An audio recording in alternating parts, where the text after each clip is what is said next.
Nah, di dalam pembahasan ini yaitu ada 3 penjelasan. Yang pertama yaitu penjelasan mengenai pengantar studi hadis. Yang kedua, penjelasan mengenai sejarah perkembangan ilmu hadis. Yang ketiga yaitu penjelasan perbedaan antara hadis, khobar, atsar, dan sunnah. Untuk penjelasan pengantar studi hadis itu ada 3 poin. Yang pertama yaitu definisi ilmu hadis. Yang kedua, pentingnya mempelajari ilmu hadis. Yang ketiga, kedudukan dan fungsi ilmu hadis. Nah, ini kita beralih di pengantar studi hadis. Yang pertama yaitu definisi ilmu hadis. Definisi ilmu hadis dari kata ilmu, al-ilmu yang artinya pengetahuan. Hadis secara bahasa yaitu jadid, artinya baru, qorib artinya dekat, dan khobar artinya berita. Nah, ini kita masuk ilmu hadis secara istilah. Adalah disiplin ilmu dalam studi Islam yang mempelajari kaidah-kaidah untuk mengetahui keadaan sanad atau rantai riwayat dan matan isi hadis guna menentukan apakah hadis tersebut diterima sahih atau hasan atau ditolak dhaif atau maudhu. Nah, kenapa sih penting banget mempelajari ilmu hadis? Nah, di sini kita bisa lihat bareng-bareng di PPT ini. Ini saya bacakan secara rinci saja ya, karena itu pengajaran dari hadis yang diakui, harus diikuti dan diamalkan oleh umat Islam, sama halnya dengan keharusan mengikuti Al-Quran. Sebab hadis merupakan interpretasi atau bayan, penjelas dari Al-Quran. Melihat kedudukan hadis yang sangat penting ini, maka setiap pribadi muslim itu wajib harus mempelajari hadis dan ilmunya. Di sini saya akan melanjutkan mempresentasikan tentang kedudukan dan fungsi hadis. Yang pertama, kedudukan hadis. Kedudukan hadis dalam syariah Islam adalah menjadi landasan dan dalil dalam menetapkan ajaran-ajaran Islam dan mengamalkannya. Hadis ini menempati urutan yang kedua setelah Al-Quran. Selanjutnya, fungsi hadis. Fungsi hadis ada 4. Yang pertama, bayan at-takrir. Yang kedua, bayan at-tafsir. Yang ketiga, bayan at-tasri'. Dan yang keempat, bayan an-nas. Mari kita jabarkan dan jelaskan secara rinci. Yang pertama, bayan at-takrir berfungsi menetapkan dan memperkuat apa yang telah diterangkan di dalam Al-Quran. Yang kedua, bayan at-tafsir memberikan perincian atau tafsil dan penafsiran terhadap ayat-ayat Al-Quran. Yang selanjutnya, bayan at-tasri' berfungsi menjelaskan hadis yang berupa mewujudkan, mengadakan, menetapkan suatu hukum atau aturan-aturan syarak yang tidak ada nasnya di dalam Al-Quran. Yang keempat, bayan an-nasakh yang berfungsi ketentuan yang datang kemudian dapat menghapus ketentuan yang datang terlebih dahulu.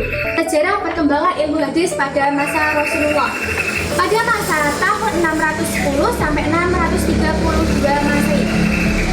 Pada masa Rasulullah ini, hadis langsung disampaikan beliau secara perbuatan, perkataan, dan ketetapan beliau. Dan para sahabat langsung mendengar, menghafal, dan mengamalkannya setiap hari. Pada masa ini adalah masa awal berdirinya atau berkembangnya hadis karena sumbernya langsung dari Rasulullah SAW.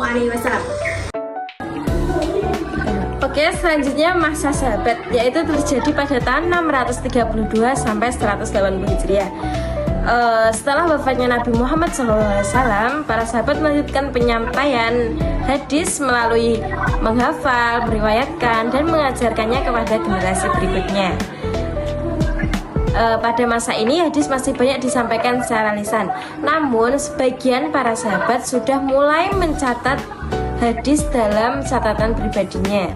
Masa sahabat menjadi tahap penting dalam perkembangan ilmu hadis karena hadis mulai tersebar luas ke berbagai daerah dan tetap terjaga melalui hafalan para sahabat yang terpercaya. Selanjutnya yaitu pada masa tabi'in, terjadi pada tahun 100 sampai 180 Hijriah. Pada masa tabi'in ini para murid mempelajari dan meriwayatkan dari para sahabat. Ilmu hadis mulai berkembang lebih luas karena banyak ulama yang melakukan perjalanan untuk mencari hadis dan perawi terpercaya. Penulisan hadis semakin bertambah dan mulai tersusun lebih rapi. Masa ini menjadi jembatan penting antara generasi sahabat dan generasi ulama berikutnya. Selanjutnya yaitu masa kodifikasi ilmu hadis. Merupakan masa ketika hadis Nabi Muhammad SAW mulai dikumpulkan, ditulis, dan dibukukan secara resmi. Hal ini dilakukan agar hadis tidak hilang dan terjaga dari hadis palsu. Kodifikasi hadis dimulai pada abad kedua Hijriah atas perintah Umar bin Abdul Aziz. Para ulama seperti Ibnu Syihab Az-Zuhri mengumpulkan hadis dari para perawi lalu menyusunnya menjadi kitab-kitab hadis. Selanjutnya masa kodifikasi lanjutan dan pengembangan. Pada masa ini kitab-kitab hadis besar seperti Sahih Bukhari, Sahih Muslim dan kitab lainnya pelajari serta disebar ke seluruh dunia Islam. Para ulama menggabungkan ilmu hadis melalui syarah, takhrij, penelitian sanad dan kajian modern. Hingga sekarang ilmu hadis tetap dipelajari di pesantren, madrasah dan perguruan tinggi sebagai pedoman dan memahami sunnah Rasulullah SAW. Di sini juga ada perbedaan antara hadis, sunnah, khabar, dan nathar. Yang pertama yaitu hadis.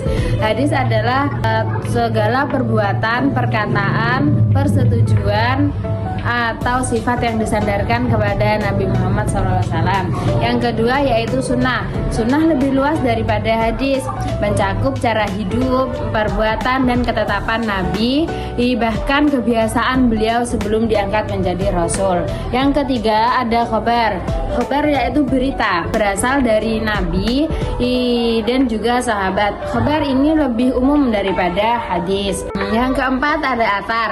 Definisi athar yaitu umumnya athar itu disandarkan kepada perkataan dan perbuatan para sahabat-sahabat Nabi. Sekian, terima kasih, bye-bye.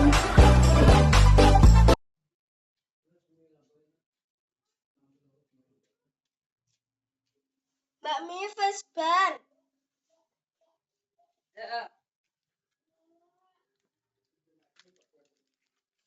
Gitu.